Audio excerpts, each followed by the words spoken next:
Alors que le sort s'acharne sur Chloé et Alex, la mort inattendue d'Andrea promet bien des rebondissements dans Demain nous appartient. Mais qui a tué la nounou des Delcourt? Attention, cet article contient de nombreux spoilers sur les prochains épisodes de Demain nous appartient. Si vous ne voulez rien savoir, ne lisez pas ce qui suit. Après les empoisonnements de Céleste et Chloé, Ingrid Chauvin, et le colis piégé qui a failli coûter la vie à Alexandre Brasseur, les Delcourt sont en première ligne dans Demain nous appartient. Et la mort d'Andrea, Aurélien Foubert, ne risque pas de simplifier les choses dans la suite de la quotidienne à succès de TF1. En effet, après que son corps a été découvert sur la plage, la police va retrouver une lettre d'aveu dans laquelle Andrea reconnaît sa responsabilité dans les malheurs survenus récemment au Delcourt.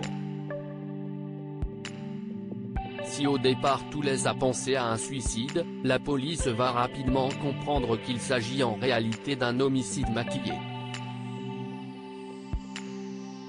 L'enquête va donc se recentrer sur un meurtre dès vendredi soir sur TF1. Mais qui a tué Andrea? Maxime Delcourt de retour à 7 pour profiter de sa famille avant son départ à San Francisco. Maxime, Clément Rémien, est revenu au pire moment et a connu toutes les peines du monde pour garder son calme face aux événements qui ont touché ses proches. Dans ce contexte, ses rapports avec Andrea n'ont d'ailleurs pas mis bien longtemps avant de s'envenimer. En effet, convaincu qu'Andrea est à l'origine de tous les maux qui s'abattent sur sa famille, Maxime n'a pas hésité à le bousculer physiquement. S'il en est venu aux mains à plusieurs reprises, il s'est également écharpé avec lui peu de temps avant que son corps sans vie ne soit découvert sur la plage. De quoi désigner le fils Delcourt comme le suspect idéal une fois la thèse du suicide écartée. Entre zone d'ombre et témoignages à son encontre, les enquêteurs ne pouvaient donc faire de Maxime que leur suspect principal, d'autant que le mobile est plutôt évident. Malgré une facette plus sombre dans les derniers épisodes du feuilleton quotidien, est-il vraiment raisonnable de penser que Maxime puisse être le meurtrier d'Andrea? Autant dire qu'on n'en doute point et la police aussi puisque Martin, Franck Mancini, et ses hommes vont vite se mettre sur une nouvelle piste.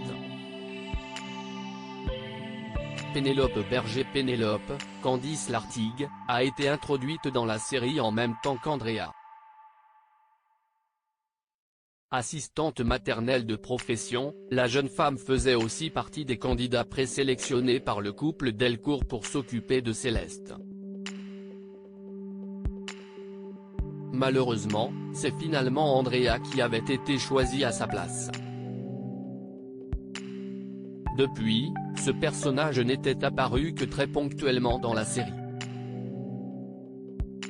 Au fil des épisodes, on apprenait non seulement que Pénélope et Andrea se connaissaient mais qu'ils travaillaient pour la même agence de garde d'enfants. Pénélope aurait-elle donc tué Andrea par jalousie? Cette possibilité est plausible mais Pénélope aurait pu vouloir faire taire son collègue pour une toute autre raison. Selon un nouvel extrait dévoilé en avant-première sur MyTF1, la police est sur ses traces. En interrogeant le docteur Chardot, Axel Kinner, Sarah, Camille Genot, apprend alors que Pénélope a perdu son enfant à l'hôpital Saint-Clair au moment même où Chloé accouchait. Certaine que Samuel a privilégié l'accouchement de Chloé au sien, Pénélope a toutes les raisons du monde d'en vouloir à la mère de Céleste. Andrea aurait-il donc compris que Pénélope cherchait à se venger des Delcourt? L'aurait-elle éliminé pour qu'il se taise? Fleur Valorta même si elle a récemment quitté 7 pour s'installer à Malaga, les fidèles de Demain nous appartient seront contents d'apprendre que Fleur sera prochainement de retour. Délaissée par Alex au profit de son ancienne meilleure amie, Fleur, Anne Caillon, n'a pas bien digéré sa rupture. Et c'est un euphémisme. Pour se venger, elle a choisi de signaler Alex et Chloé à l'ASE pour maltraitance puis a reconnu être à l'origine du tag retrouvé sur les fenêtres de leur domicile.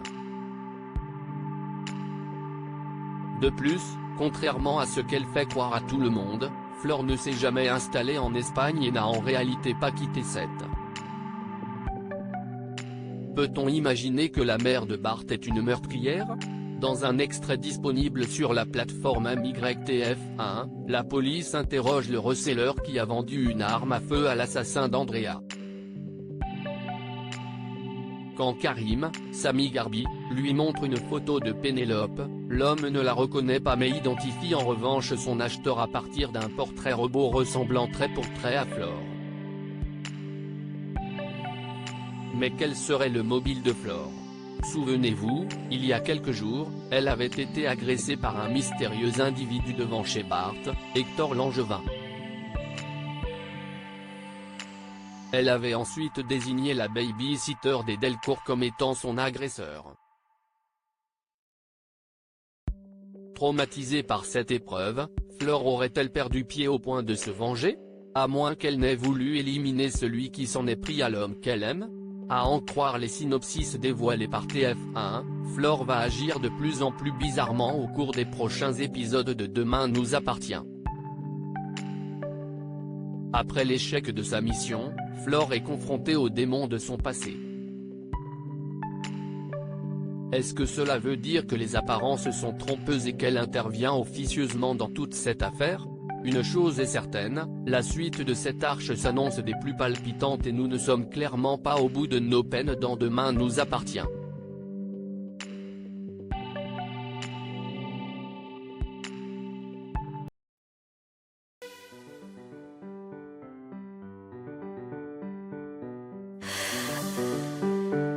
나